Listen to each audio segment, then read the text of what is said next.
마태복음 1장 1절에서 17절까지. 아브라함과 다윗의 자손 예수 그리스도의 계보라. 아브라함이 이삭을 낳고 이삭은 야곱을 낳고 야곱은 유다와 그의 형제를 낳고 유다는 다말에게서 베레스와 세라를 낳고 베레스는 헤스론을 낳고 헤스론은 람을 낳고 람은 아비나답을 낳고 아미나답은 나손을 낳고 나손은 살몬을 낳고 살몬은 라합에게서 보아스를 낳고 보아스는 루색에서 오벳을 낳고 오벳은 이새를 낳고 이새는 다윗 왕을 낳으니라. 다윗은 우리아의 아내에게서 솔로몬을 낳고 솔로몬은 르호보암을 낳고 르호보암은 아비야를 낳고 아비야는 아사를 낳고 아사는 여호사밧을 낳고 여호사밧은 요람을 낳고 요람은 우시야를 낳고 우시야는 요담을 낳고 요담은 아하스를 낳고 아하스는 히스기야를 낳고 히스기야는 므낫세를 낳고 므낫세는 아몬을 낳고 아몬은 요시야를 낳고 바벨론으로 사로잡혀갈 때 요시야는 여고냐와 그의 형제를 낳으니라. 바벨론으로 사로잡혀간 후에 여고냐는 스알디엘을 낳고 스알디엘은 수룹바벨을 낳고 수룹바벨은 아비웃을 낳고 아비웃은 엘리야김을 낳고 엘리야김은 아소르를 낳고 아소르는 사독을 낳고 사독은 아킴을 낳고 아킴은 엘리웃을 낳고 엘리웃은 엘르아살을 낳고 엘르아살은 mat단을 낳고 mat단은 야곱을 낳고 야곱은 마리아의 남편 요셉을 낳았으니 마리아에게서 그리스도라 칭하는 예수가 나시니라.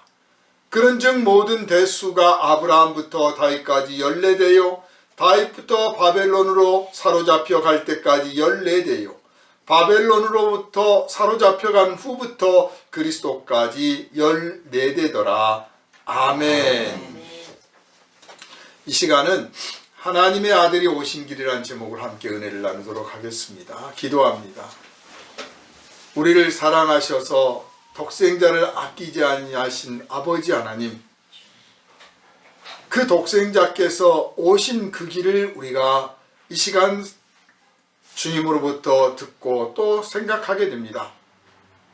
그 길을 어떻게 오셨는지, 어떤 은혜를 갖고 오셨는지 우리가 깊이 깨달아 알게 하시고 그 은혜를 이미 영접하여 우리가 믿음으로 주님을 모셨사오니 우리의 심령 안에 더욱 믿음이 커져 나가게 하시고 이 복된 소식을 우리들의 이웃들에게도 전하여 하나님께 영광을 돌리는 열매들을 풍성히 맺게 하여 주옵소서.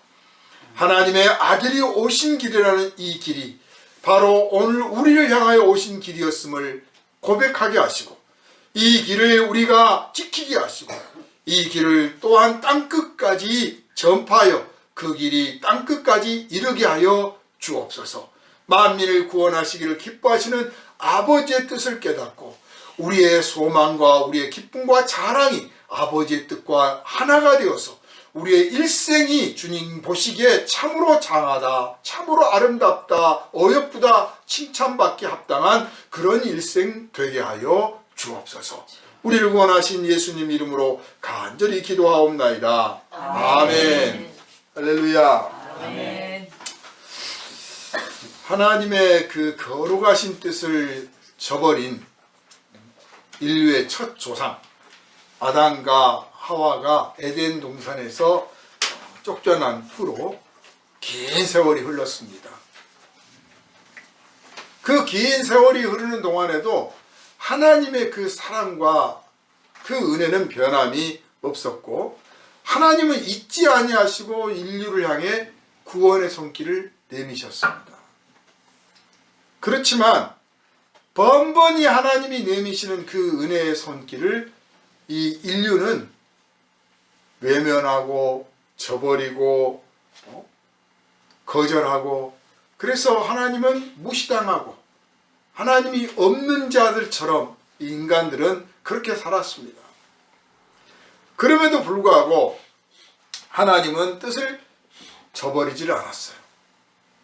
하나님은 뜻을 저버리지 않고 계속해서 구원의 손길을 내미시는데 이 일찌감치 그 조상 아담 때부터 하나님의 뜻을 저버린 그 인간들은 하나님의 은혜를 거절하는 것을 자랑스럽게 생각했어요. 우리가 지난날 예수 믿기 전을 돌아보면 똑같아요. 하나님의 은혜를 거절하고 그걸 자랑스럽게 생각해요. 나는 기도 안 해요. 저를 위해서 기도 안 해주셔도 됩니다. 하나님 안 믿어도 저 잘 살아요. 뭐 이런 식으로 우리는 그걸 오히려 자랑스럽게 생각을 했어요. 이 인간들은 왜 하나님이 인간을 구원하려고 하시는지, 무슨 이유로 구원하려고 하시는지, 왜 구원받아야 되는지 그걸 생각해 본 적도 없습니다. 그게 인간의 모습이고 이것이 고대나 현대나 다를 바가 없습니다. 이 땅에 살다가 죽은 사람은 헤아릴 수 없이 많지만 하나님의 구원에 들어간 사람은 심히 적습니다. 사람이 왜 죽어야 되는지도 몰라요. 사람은 그냥 태어나서 살다가 죽는 줄 압니다. 그래서 죽은 다음에 어떻게 되는지 묻는 사람도 없고, 정말 왜 죽어야 되는지 묻는 사람도 없고, 죽은 다음에 무엇이 우리를 기다리고 있는지 묻는 사람도 없는 거예요. 그냥 당연히 인생은 살다가 죽는 것이다, 이렇게만 생각을 합니다. 그리고 죽은 다음에 무엇이 있다고 하는 것에 대해서 정말 속 시원하게 대답을 해줄 사람도 없습니다. 죽었다가 다시 살아난 사람이 없으니 죽은 다음에 인간이 어떻게 되는지를 시원하게 말해주는 사람이 없다 그 말이에요. 노아의 홍수 사건을 보십시오. 죄악이 무엇인지 심판이 무엇인지 사람들은 관심도 없었고, 따라서 구원의 은혜도 회개도 기억하는 이가 없었습니다. 오직 하나님만 기억하실 뿐이에요.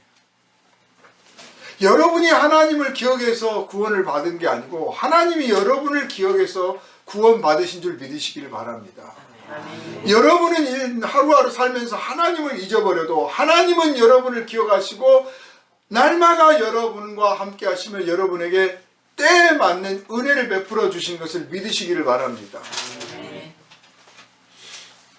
이렇게 인간들은 까마득하게 하나님을 잊어버렸던 이때에 하나님께서 홍수 사건이 일어나고 한참 지난 뒤에 아브라함이라는 사람을 불렀어요. 아브라함.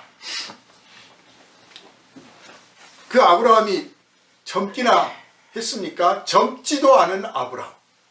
나이가 벌써 요즘 나이로 쳐도 노인이고 죽을 나이예요. 그런 노인을 하나님이 부르셨어요. 그리고 아브라함은 하나님의 부르심을 받아서 고향을 떠났는데 어디에 있을지도 모를, 어디라고 딱 확정지어서 지금처럼 무슨 지도가 있는 것도 아니고 어떻게 딱 부러지게 어디가 내 땅이다도 아니에요. 그냥 장차 하나님께서 주실 약속만 믿고 그 장차 주실 그 땅을 향해서 무작정 길을 떠났습니다. 혼자만 떠난 게 아니라 아주 일가 식솔 다 데리고 떠났어요. 대단한 결단이고 대단한 용기죠. 큰 모험을 시작을 한 겁니다. 그런데 그런 부르심에 아브라함이 스스로 한 게 아니고 하나님이 부르셨다 하는 게 있습니다. 만약 하나님의 부르심이 없었다면 아브라함 아니라 누구라도 그런 결단을 엄두도 못 냈을 겁니다. 보통 민족의 이동 역사를 보면 대개는 살기가 어려워져서 더 좋은 땅으로, 더 괜찮은 땅으로 이동하거나 혹은 전쟁 때문에 어쩔 수 없이 떠났거나 극히 드물게 이제 호기심 때문에 떠난 사람들이 있어요. 그래서 민족들이 이동을 합니다. 아브라함 같은 경우는 그런 일반적인 상황 때문이 아니고 가만히 있었으면 그냥 그 땅에서 잘 먹고 잘 살 텐데 하나님이 부르셨단 말이에요. 여러분도 하나님의 부르심을 받은 사람들이에요. 그래서 하나님의 부르심에 합당하게 살아야 됩니다. 하나님의 부르심에 합당하게 살면 그 결과는 내 삶에 감사와 기쁨이 넘치는 삶이 될 뿐만 아니라 내 육체의 자손이든 영적인 자손이든 내 미래 후손들에게 하나님의 은혜가 충만하게 될 줄 확실히 믿으시기를 바랍니다. 아멘. 그렇게 아브라함은 하나님의 부르심에 끝까지 순종해서 나갔고, 그래서 거기서 이제 이스마엘이 태어났고 이삭이 태어났고, 또 이삭에게서 에서가 태어나고 야곱이 태어났습니다. 야곱에서 또 12아들이 태어났습니다. 이 사람들은 그렇게 자식이 자식을 낳고 자식의 또 자식을 낳고 이렇게 자손들이 번성해 가는 장면들을 보면서 그냥 내 자식들이 이렇게 번성해 가는구나, 참 좋다, 이렇게만 생각했지, 그 자손들 그 경로를 통해서 하나님의 아들이 오실 줄 누가 알았겠습니까? 아무도 몰랐어요. 다만 아브라함은 그렇게 오시기를 바라고 그랬으면 좋겠다 생각을 했었어요. 아브라함은 선지자였습니다. 하나님께서 그에게 예언의 영을 부어주셨기 때문에 자기 후손 가운데서 그리스도가 오시기를 바라고, 그렇게 오셨으면 좋겠다, 그런 하나님의 약속이 있다는 것을 느꼈습니다. 깨달았죠. 그리고 감사했어요. 그러나 아직 보지는 못한 거예요. 눈으로 딱 확실히 본 건 아니에요. 그냥 막연할 뿐이죠. 이제 우리는 눈으로 확연하게 보게 된 겁니다. 그 후손 가운데서 그리스도가 오셨다.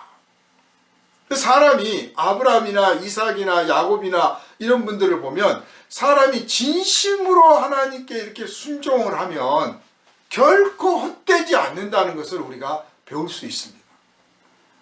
여러분이 진심으로 하나님께 소망을 품고 믿음 가운데 순종하면 여러분의 삶을 하나님이 확실히 책임지시고 보장해 주십니다. 여러분의 미래를, 여러분의 후손을 확실히 책임져 주십니다. 이걸 여러분 믿으시기를 바랍니다. 아멘. 오늘 우리가 이렇게 믿음 생활을 하는 것도 사실 우리가 잘나서 된 게 아니라 우리 앞서서 믿음의 선배들이, 믿음의 선진들이 하나님의 말씀에 순종해서 정말 진심으로 하나님을 따르고 섬기고, 그래서 복음을 전하고 전도를 하고 선교 활동을 하고 봉사 활동을 하고, 그렇게 해서 그들의 희생과 수고와 그들의 그 눈물, 때로는 피눈물을 흘리기도 하고 그런 공로가 있었기 때문에 오늘 우리가 예수를 믿게 된 겁니다. 그러므로 내가 걸어가고 있는 이 길이, 오늘 지금 내가 믿음의 길을 걸어가고 있는데 똑바로 걸어가는 사람도 있고, 어떤 사람은 좀 왔다 갔다 비뚤바뚤 하는 사람도 있고, 어떤 사람은 달려가는 사람도 있고, 어떤 사람은 그저 조금 몇 걸음 가다가 쉬었다 가는 사람도 있고, 아무튼 이렇게 걸어가는데 이 걸음이, 이 여정이 결코 헛되지 않고 반드시 미래에 어떤 내 뒤에 오는 누군가를 위한 길이라는 사실을 여러분 믿으시기를 바라고, 나의 이 길을 하나님이 복되게 하시고 받아주셔서 믿음의 길로 인정해 주시니 얼마나 감사한가 하고 감사하는 속에서 아브라함처럼 이삭처럼 야곱처럼 걸어 나가시기를 주님의 이름으로 축원합니다. 아멘. 한 걸음을 내딛더라도 제대로 내딛기를 주님의 이름으로 축원합니다. 아멘. 그리고 오늘 내가 뿌려놓은 믿음의 씨앗이 결코 헛되지 않는다는 사실 의심하지 말고 믿으시길 바랍니다. 헛되지 않습니다. 아멘.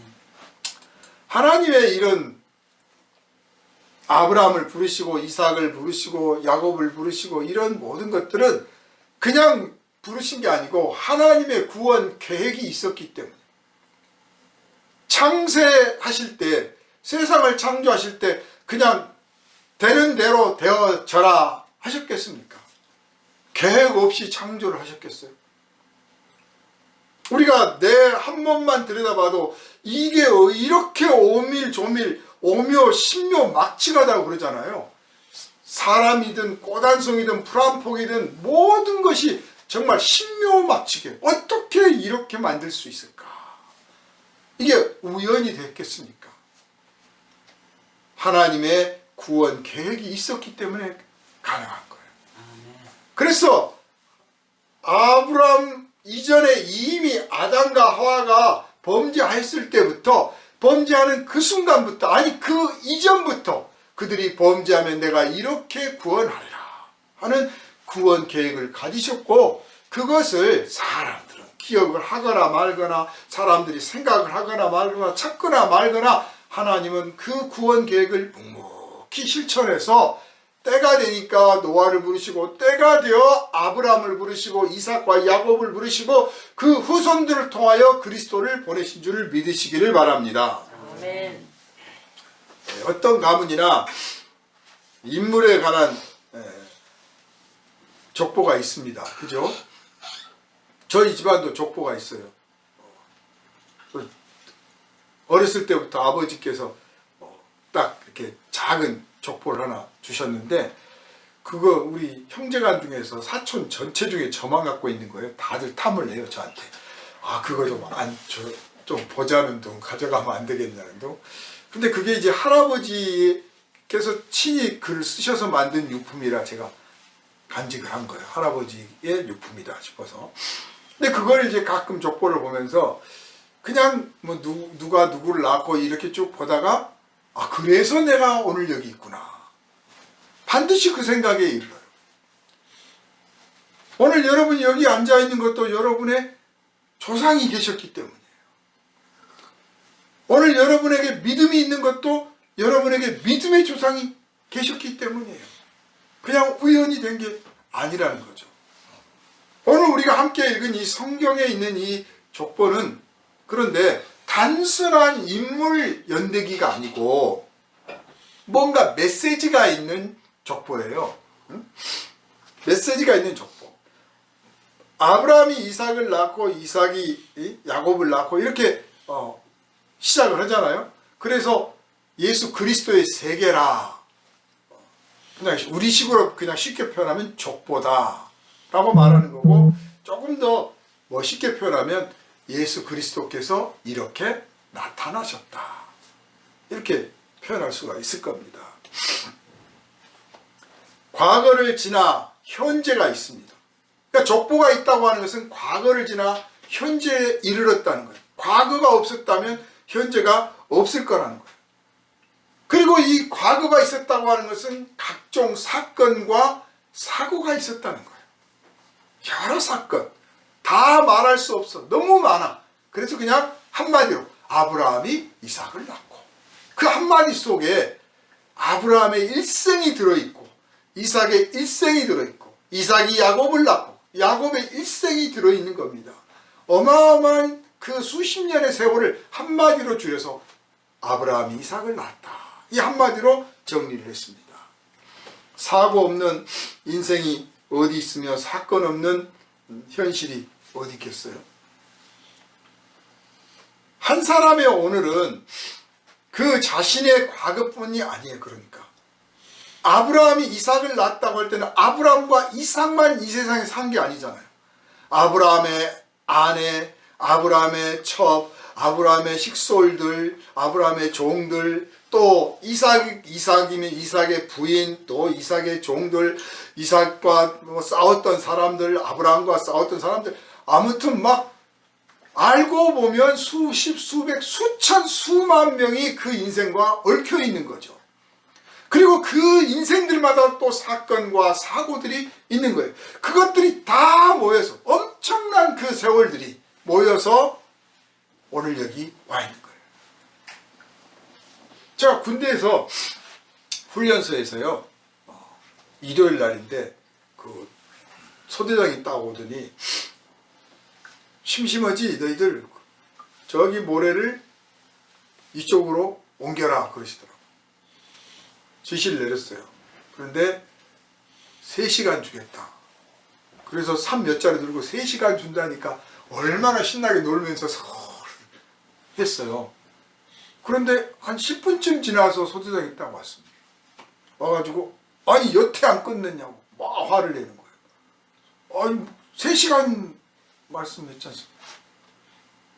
번호 하나 둘 셋 넷 다섯 여섯, 요걸 3시간을 숫자로 나눈 거예요. 그래서 한 사람당 얼마? 딱 따지니까 10분이야 10분. 합쳐서 3시간이야. 아, 군대식 계산법은 이거구나. 이제 비로소 깨달았어요. 그냥 이 3시간이라는 3시간의 개념을 너희들이 이렇게 이해를 못하면 전쟁이 났을 때 세워라 내워라 죽는다.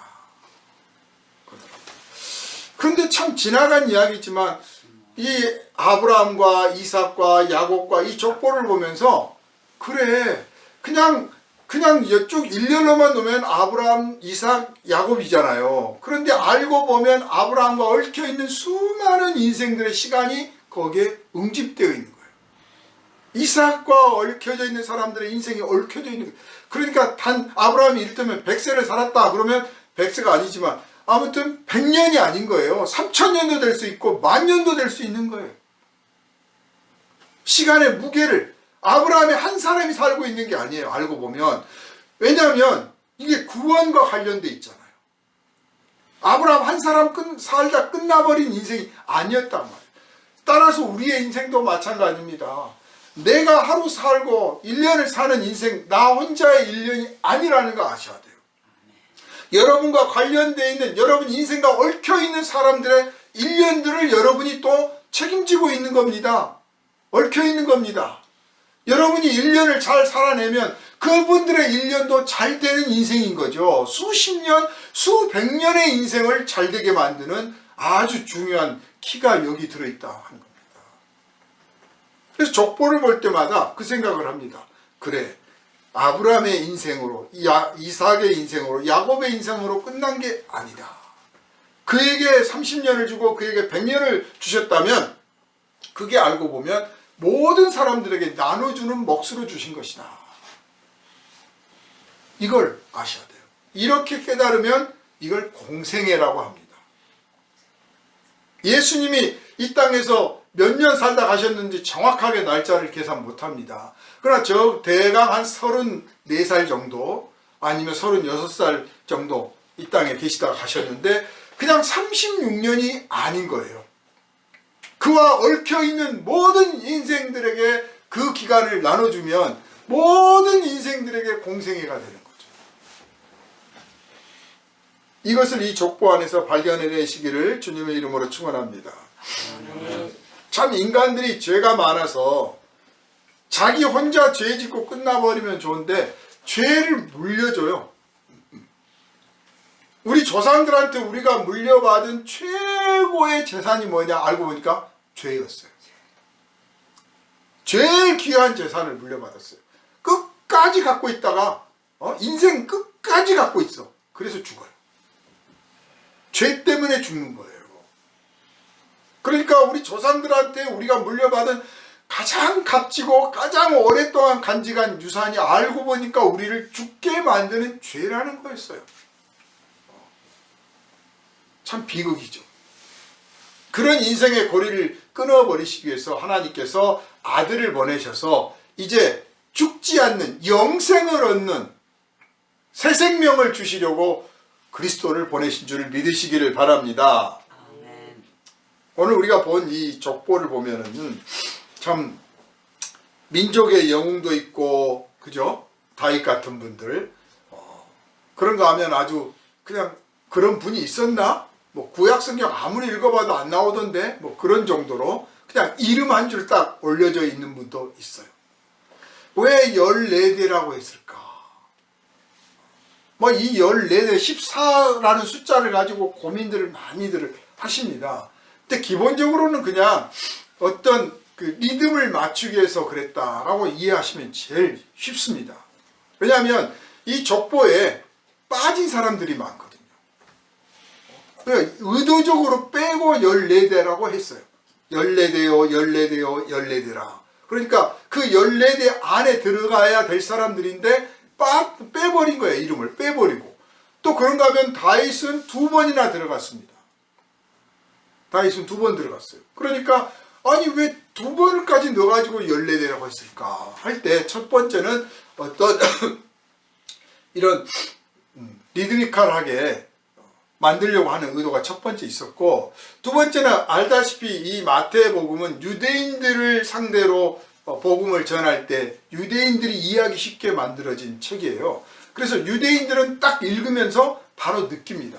우리들은 도대체 이 이름 부르기도 어려운데 그분들은 바로 그냥 들으면 아 이게 무슨 뜻이구나 알 수 있게 했는데 그 14대가 이를테면 야곱이 그 삼촌 라반의 집에 가서 이렇게 처음에 가자마자 종살이를 해요. 도망쳐 나와가지고 저 먹고 잘 때도 없고 그러니까 어머니가 그러신데 외삼촌한테 가면 먹여주고 재워주고는 한다고 했습니다. 그래 왔어? 왔으면 이제 일해. 공짜는 없어. 그래가지고 14년을 머슴살이를 해요. 14년을. 머슴살이 끝에 이제 장가도 가고 좀 해야 되지 않냐. 그래? 그러려면 네가 제대로 하려면 또 이제 돈 줄 테니까 머슴살이. 그래 또 7년을 또 해요. 그러니까 야곱이 고생한 시간도 14년이에요. 이렇게 성경에 보면 이제 14년 또는 14장로, 14년이라는 것들이 여러 번 나옵니다. 항상 같은 의미로 쓰고 있는 건 아니에요. 우리가 성경에 있는 이 숫자에 너무 빠져들면 그냥 또 이상한 신비주의에 걸리는 거예요. 그냥 숫자 자체의 능력이 있는 것처럼. 숫자 자체를 믿는 신앙이 되어버릴 수가 있어요. 그래서 구체적으로 그걸 막 이렇게 해석할 필요 없이 14대라고 했다. 우리가 조금 모르는 것도 좀 남겨놔도 됩니다. 나중에 예수님 만나면, 천국 가서 만나면 자세히 가르쳐 주실 테니까. 그러나 기본적으로는 이렇게 하나님의 은혜의 때를 정하려고 했다. 다윗으로 첫 번째 14대가 끝나고 그 다음 두 번째 그 다윗의 후손 왕으로 끝나고 그리고 마지막으로 예수님으로 끝나요. 14대가. 그런데 보면 그 마지막 다윗이나 그 왕이나 예수님이나 하나님께 순종하려고 애를 썼던 사람들. 다윗이 많이 순종했던 사람이고 하나님 마음에 합하려고 했던 사람이고 그리고 이제 포로기 때 마지막에 그 했던 왕은 또 더욱더 충성스러운 사람이고 심지어는 성경에 표현하면 이 사람보다 더 하나님 앞에 그 순종했던 왕이 이전에도 없었고 이후에도 없었다. 이런 표현을 쓸 정도로 순종했던 왕이에요. 그리고 이제 예수님은 어떻습니까? 아주 십자가를 지기까지 순종을 했죠. 그러니까 이 마태복음을 기록한 이분은 의도적으로 이렇게 순종으로 끝을 맺었다. 불순종하고 의심하고 방황하고 그랬다가 마지막에는 순종했다. 또 여기 와서 또 순종했다. 그래서 일부러 순종한 사람을 골라서 선택하고 거기에 14대를 마친 것이다. 이렇게 보여집니다.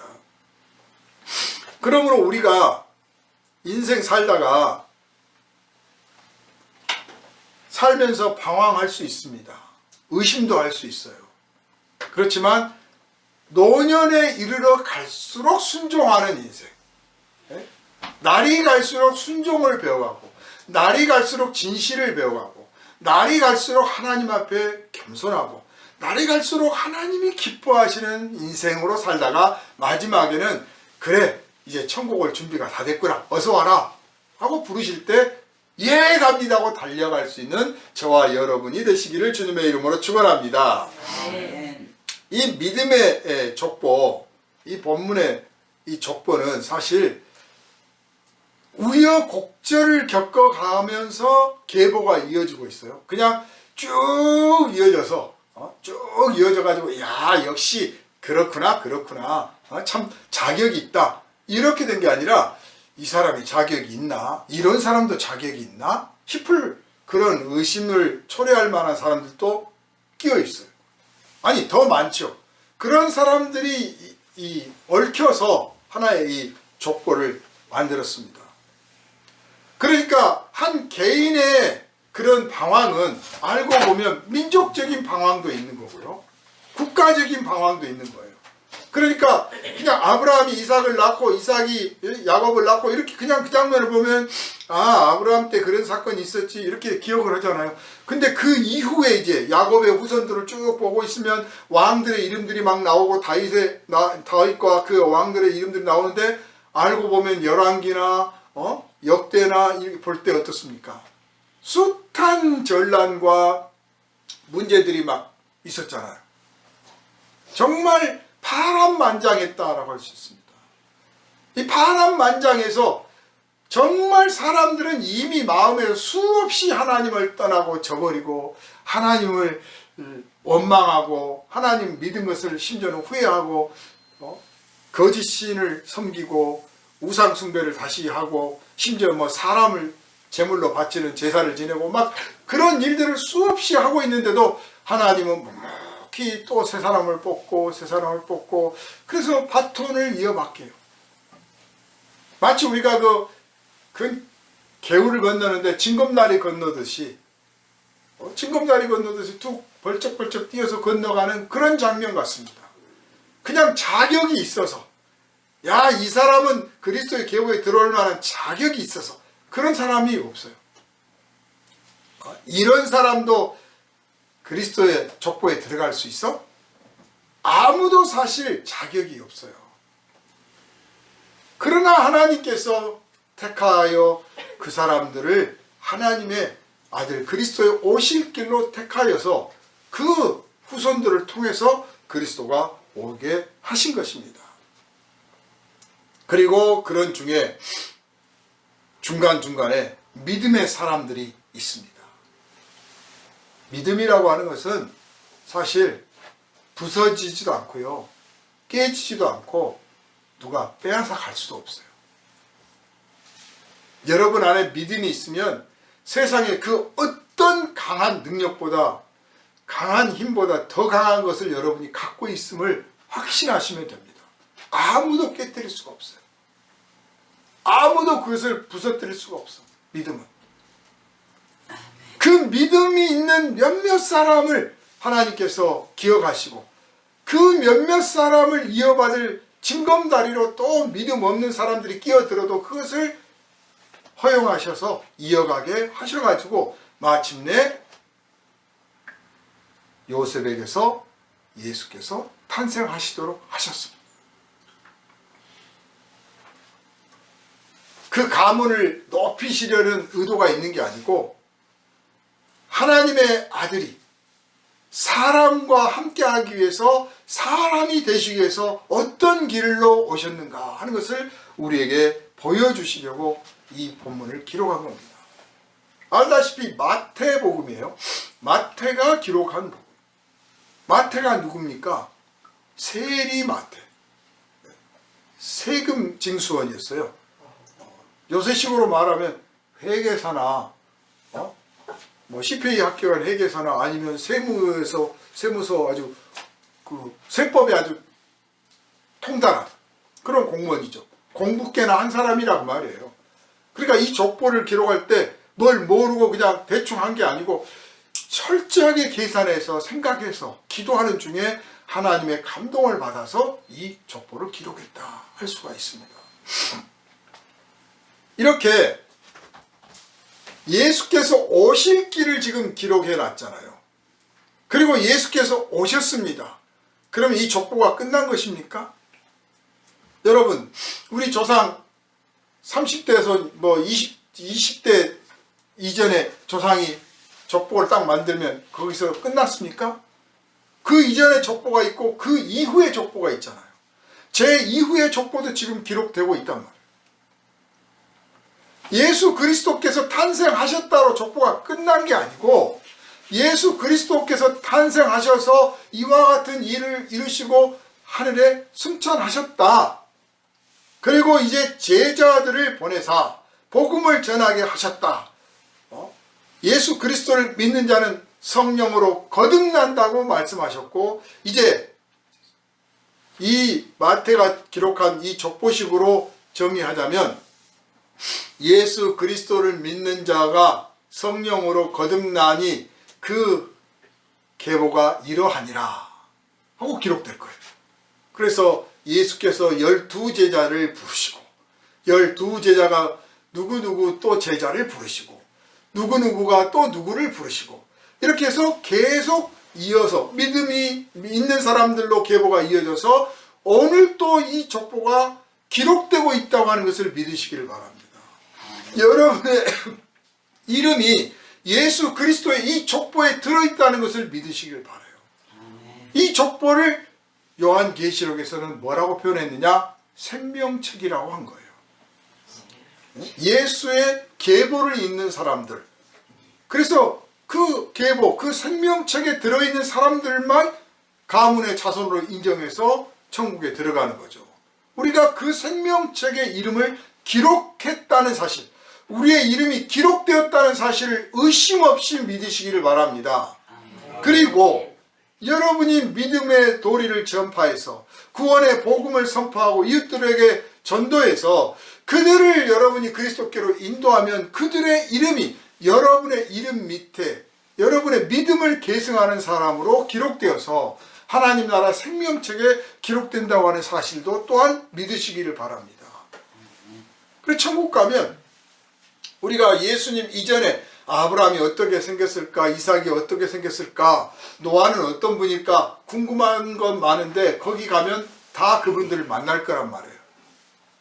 그렇듯이 또한 우리에게 오늘 있기까지 믿음을 우리에게 전해주신 분들, 그리고 또 우리가 믿음을 전해서 우리의 믿음의 계보를 이어가게 했던 그 사람들, 천국 가면 다 같이 만나게 될 거예요.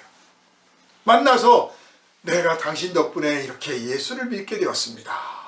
아닙니다. 내가 당신 덕분에 예수를 믿게 됐습니다. 서로 고맙다고 인사하고 서로 감사하다고 치하를 하게 될 날이 멀지 않았음을 여러분 기억하시고, 내 이름이 하나님 나라 생명책에 기록된 사람이다. 이 땅에서 어떻게 살더라도 품위를 지키고 살자. 어떻게 하더라도 이 계보를 이어가서 나로 끝나는 게 아니라 이 믿음의 계보가 많아져야겠다. 이삭이 12아들을 낳잖아요.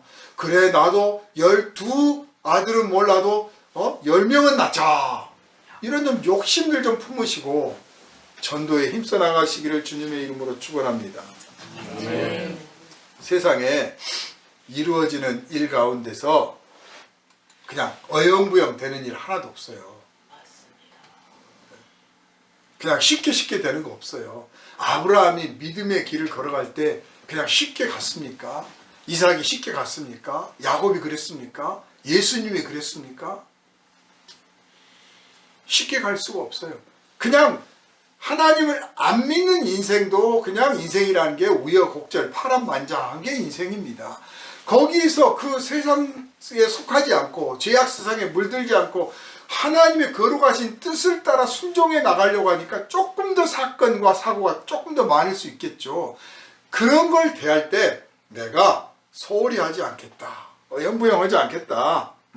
그래서 나태하거나 안일하거나 자만에 빠지거나 그렇게 해서는 안 되겠다. 이스라엘 보면 이 족보를 딱 보면은요, 그 아브라함이 조상이 선택을 받았잖아요. 믿음의 조상으로 선택받았고 하나님의 백성으로 선택을 받았는데 몇 대 안 가서 전부 안일함에 빠집니다. 자동이야, 자동.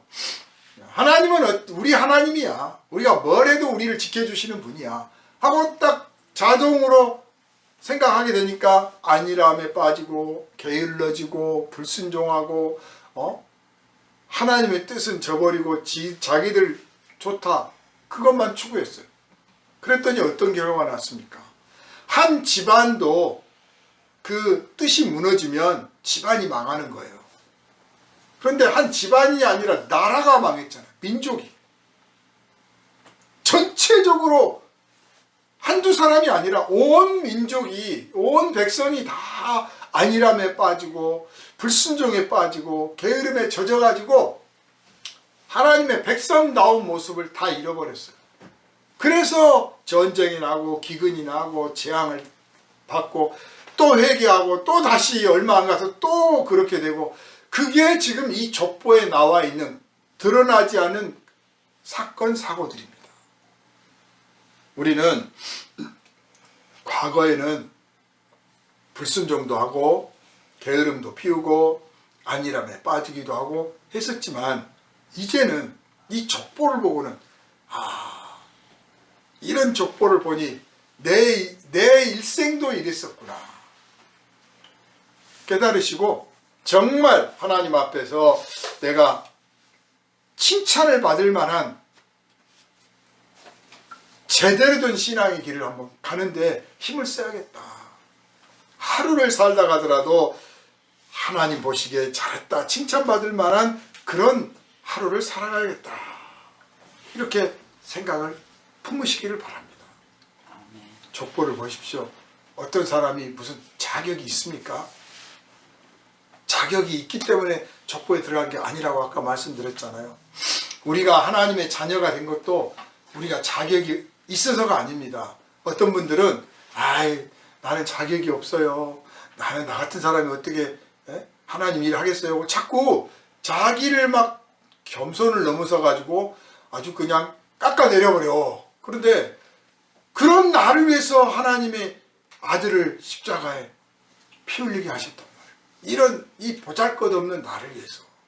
그러면 고맙습니다, 감사합니다 하고 받아들이고 뭐든지 시켜만 주십시오 해야지, 지가 뭘 알겠어요, 저는 못한다니까요, 나 같은 놈은 안 된다니까요 하고 빼지 말자 말이에요. 그 겸손도 아니라는 거예요. 우리가 자격을 정하는 게 아니에요. 하나님이 자격을 정하는 거예요. 하나님의 일꾼은 하나님이 정하시는 거지 우리가 스스로 정한 게 아니라는 겁니다. 그러므로 무슨 일을 맡든지 순종하시기를 바라고, 이왕 인생 사는데 여러분, 우리가 뭐 세상 이야기에서는 내 인생은 나의 것 노래도 있고요, 사랑받기 위해서 태어난 사람이라는 노래도 있습니다. 그래서 다 우리 한 사람 한 사람 주인공이라고 말하잖아요. 예수 그리스도의 세계 속에서는 우리가 주인공이 아니에요. 예수님이 주인공이에요. 그런데 이 아카데미 상을 보면 주연상만 있는 게 아니에요. 조연상도 있습니다. 예수님은 십자가를 지셔서 주연상을 받았어.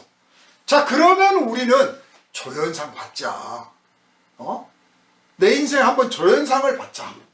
그래서 기꺼이 내가 조연으로서 예수님을 주연으로 제대로 보필해드리고 제대로 예수님이 부각이 될 수 있도록 내가 제대로 한번 조연을 좀 해보자.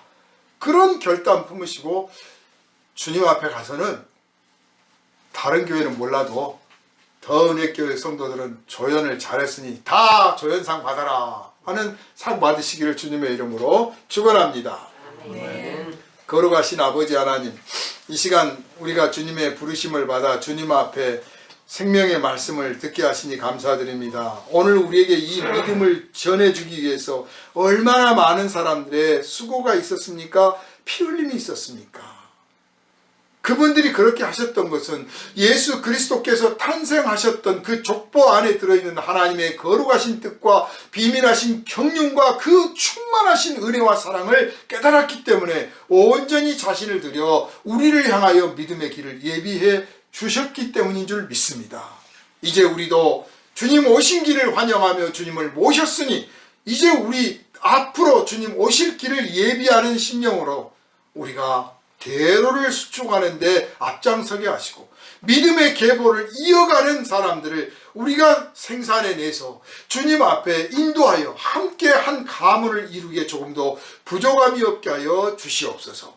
우리를 원하신 예수 그리스도 이름으로 간절히 기도하옵나이다. 아멘.